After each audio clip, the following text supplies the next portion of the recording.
You are all welcome to my YouTube channel. As I mentioned in one of my previous videos, the story of the Bodhi tree, there are few main elements that are venerated in a Buddhist temple, such as Bodhi tree, image house with the Buddha statue, Dharmashala and the stupa. Today we are going to talk about the history of the stupa. Before that, please subscribe to my YouTube channel and click the bell button, so you can watch more videos like this in the future.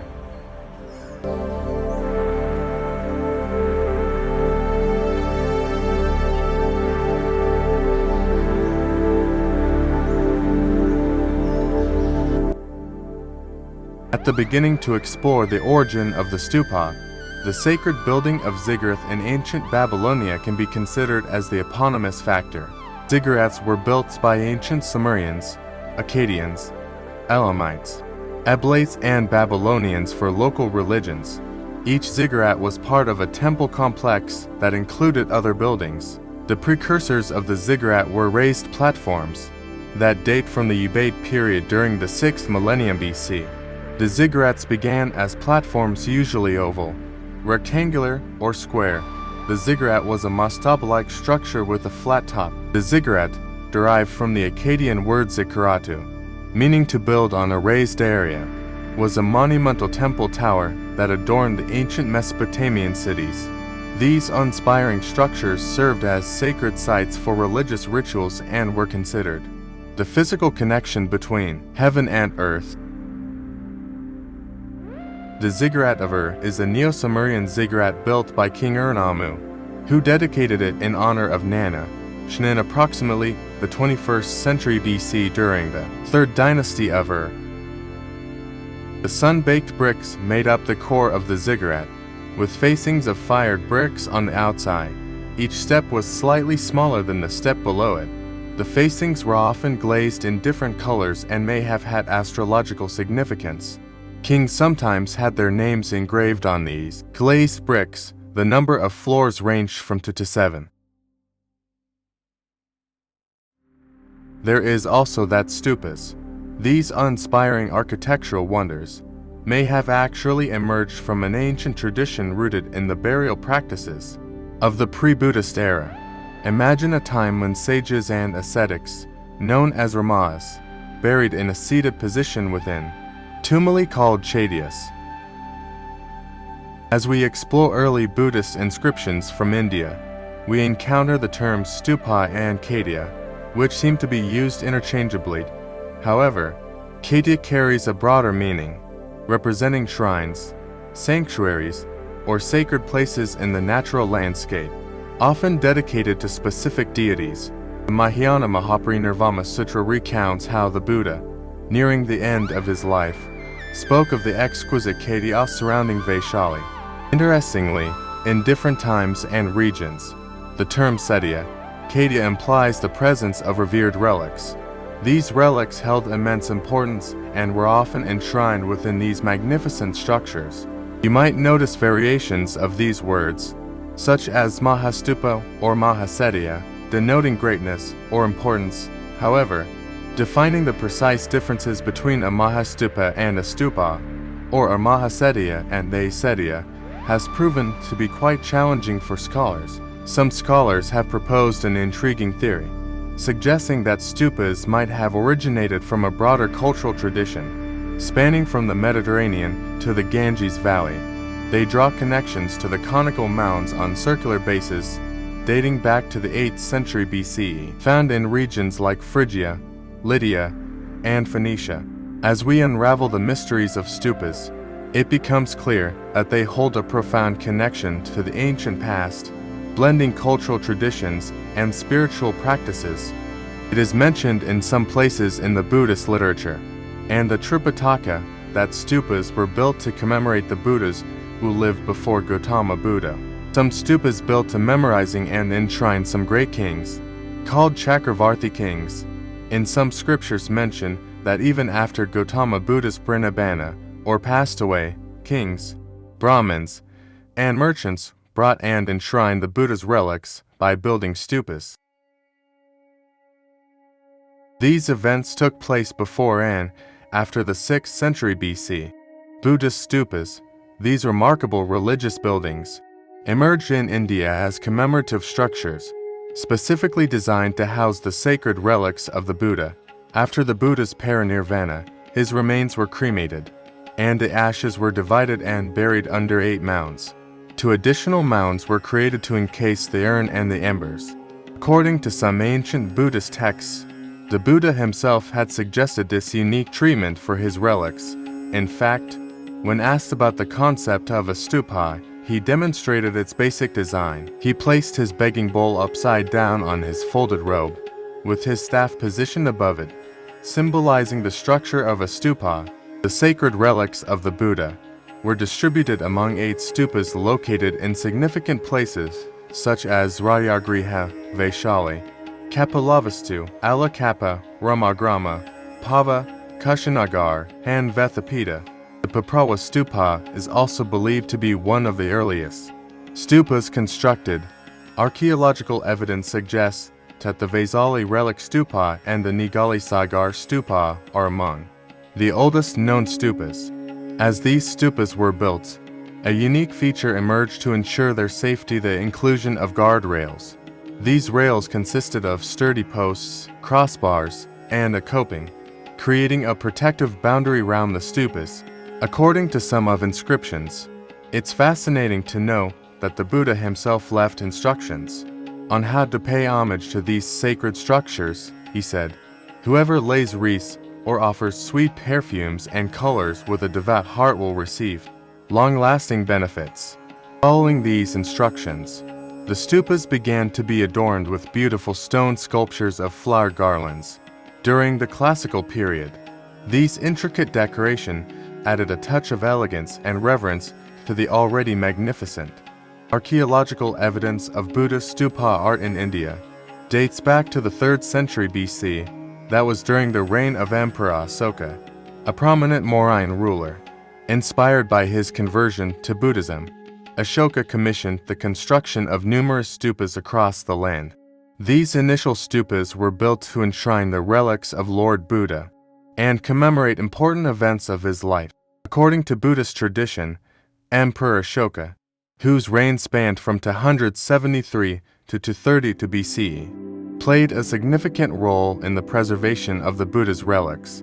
He embarked on a noble mission to recover the sacred remains from earlier stupas. With the exception of the Ramagrama stupa, Ashoka's dedication to Buddhism led him to erect an astonishing 84,000 stupas throughout India, ensuring the widespread distribution of these revered relics. Many of these stupas are believed to have originated during Ashoka's time, serving as enduring testaments to his reign. Iconic sites such as Sanchi and Caesarea bear witness to the grandeur of Ashoka's vision. He not only constructed stupas, but also erected pillars adorned with his inscriptions. Other stupas, like Barhat, Amaravati, and Dharmarajika in Gandhara, also have strong ties to Ashoka's era. Emperor Ashoka's contributions extended beyond stupas. He established what are now known as the Pillars of Ashoka throughout his vast empire. Often situated in close proximity to the Buddha stupas, these pillars served as visual reminders of his commitment to Buddhism and his reign's enduring legacy. Interestingly, the earliest known appearance of the word stupa can be found in an inscribed dedication by Ashoka on the Nigali Sagar pillar in the Brahmi script. The word is spelled as Thub in Pali, providing us with a fascinating linguistic connection to the ancient past. Stupas are characterized by their unique architectural design, which typically consists of a hemispherical dome-shaped structure placed on a raised platform. The central dome, symbolizing the universe, is often adorned with intricate carvings, sculptures, and paintings depicting scenes from Buddhist scriptures and the life of Lord Buddha. Surrounding the dome, a circular path known as the Pradakshina Patha allows devotees to circumambulate the stupa while offering prayers. Stupas, the sacred monuments of Buddhism, soon became adorned with breathtaking sculptural reliefs. The journey began with the first attempts at Sanchi Stupa No. to around 125 BCE. These initial embellishments paved the way for full-fledged sculptural decorations, depicting captivating scenes from the life of the Buddha. Artistry and craftsmanship reached new heights at Bharat, around 115 BCE, where intricate scenes depicting the life of the Buddha were skillfully carved into the stupas. Surface. The artistry continued to flourish, with Bodh Gaya 60 BCE and Mathura 125 to 60 BCE, showcasing their unique interpretations of Buddhist narratives through sculptural adornments. Sanchi, an iconic site, once again played a significant role in the elevation of stupa decorations. During the 1st century BCE, CE, toranas, ornamental gateways, were added, showcasing a fusion of artistic styles and captivating imagery. Moving to the northwest region of Gandhara, the decorative embellishment of stupas continued to evolve. Here, stupas like the Bhatkara stupa, adorned with Hellenistic decorative elements from the 2nd century BCE, stood as monumental showcases of artistic fusion. Another remarkable example is the Lorientangai stupas, which emerged during the 2nd century CE, boasting intricate decorative designs that mesmerized all who laid eyes upon them. It's incredible to witness the development and diversity of stupa decorations throughout history, from the early attempts at Sanchi to the grandeur of Amaravati in the 1st-2nd century CE. These artistic embellishments not only added beauty to the stupas, but also served as visual narratives, sharing the profound teachings and life of the Buddha. Let's explore the main stupa types that emerged in Gandhara, each with its unique characteristics and significance. First, we have the Dharmarajika stupa, dating back to the 3rd century BCE, featuring a semi-hemispheric design that rests almost directly on the ground. Similar stupas, such as the Bhatkara stupa, the Manikyala stupa, and the Chakpat stupa, showcase this distinct Gandharan style. Moving forward, we encounter the Setu Sharif stupa, a splendid pillared and quincunxal structure from the 1st century CE. This architectural marvel stands on a square platform, reached by a majestic flight of stairs. Many exquisite Gandharan miniatures depict this magnificent stupa type. Next on our journey is the Lorientangai stupa, representing the classical Gandharan style of the 2nd century CE. With its elongated shape and intricate narrative reliefs, this stupa exemplifies the artistic mastery of the era. We cannot forget the near-pyramidal Jolian stupa, a striking architectural gem from the 2nd century CE. Its unique shape adds to its allure, capturing the imagination of all who gaze upon it. Another fascinating stupa type is the cruciform design. As seen in the Bamala stupa from the 4th century CE, it boasts flights of stairs in the 4 cardinal directions, adding a symbolic and aesthetic dimension to the structure. Finally, we encounter the towering magnificence of the 2nd Kanishka stupa, built during the 4th and 5th centuries CE. This grand structure commands attention, a testament to the architectural prowess and grandeur of Gandhara. The Gandharan stupa's evolution paved the way for the development of the pagoda tower, which stands tall and proud today, carrying the legacy of this extraordinary journey. Imagine a temple that takes the form of a truncated pyramid, its striking design believed to have emerged from the evolution of the steppe stupas. This architectural marvel showcases a mesmerizing sequence of steps adorned with niches housing exquisite Buddha images. To add a touch of diversity, Greco-Roman pillars intertwine with these sacred niches, forming a harmonious blend of artistic influences. The crowning glory of the Mahabodhi temple is a resplendent hemispherical stupa, gracefully adorned with finials. This majestic feature elegantly extends the lineage of the stepped Gandharan stupas, found in Jolian, culminating in a seamless continuation of the architectural narrative. While the current structure of the Mahabodhi temple hails from the Gupta period in the 5th century CE, the intriguing plaque of Mahabodhi temple discovered in Kumarhar sheds light on its earlier roots dating back to 150 to 200 CE, This captivating artifact, with its ancient Kharoshthi inscriptions and accompanying finds of Huvishka coins, suggests that the pyramidal structure existed. As early as the 2nd century CE, excavations carried out in Bodh Gaya further validate this remarkable revelation. Beyond its historical significance, the truncated pyramid design symbolizes a profound transformation in the temple's purpose. It signifies the transition from aniconic stupas, revered for their relic worship, to iconic temples adorned with an abundance of Buddha and Bodhisattva images. This architectural evolution brought about a captivating blend of divinity and human form, captivating the hearts and minds of the faithful. The influence of this pyramidal design stretches far beyond the realm of Buddhism.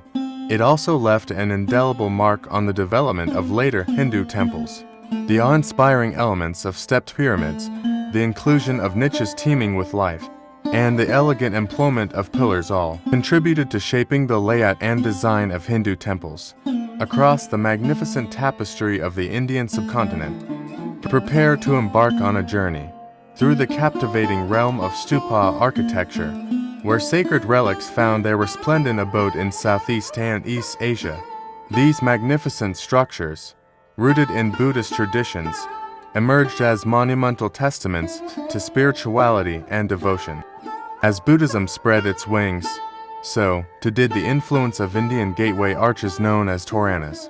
Their enchanting allure traveled far and wide, reaching the distant lands of East Asia. Some scholars even posit that the iconic torii gates found in Japan find their origins in the Torana gates of the ancient Buddhist site of Sanchi, spanning centuries from the 3rd BCE to the 11th CE.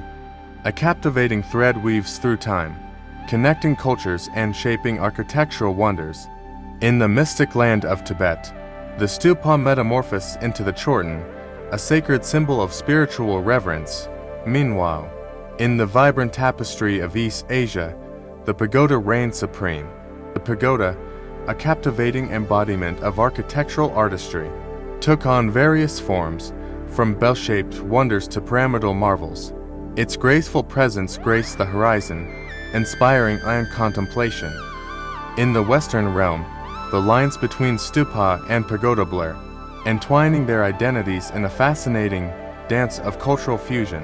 While a clear distinction may elude us, the term stupa typically refers to Buddhist structures in India or Southeast Asia. In contrast, pagoda encompasses buildings found in East Asia, inviting entry and occasionally serving secular purposes. However, it is crucial to note that regional variations in terminology do exist. For example, the stupas of Burma, bathed in grandeur, are often referred to as pagodas within their enchanting confines. The majestic island of Sri Lanka embraced the stupa with open arms.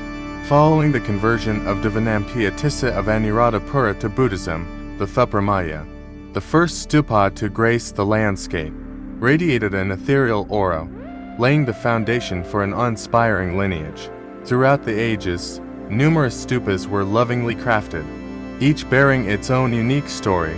Among them, the Jetavanaramai in Anuradhapura soared to breathtaking heights, proudly standing as one of the tallest ancient structures the world has ever known. As we delve into the realm of stupa architecture, we witness the harmonious marriage of spirituality and artistry.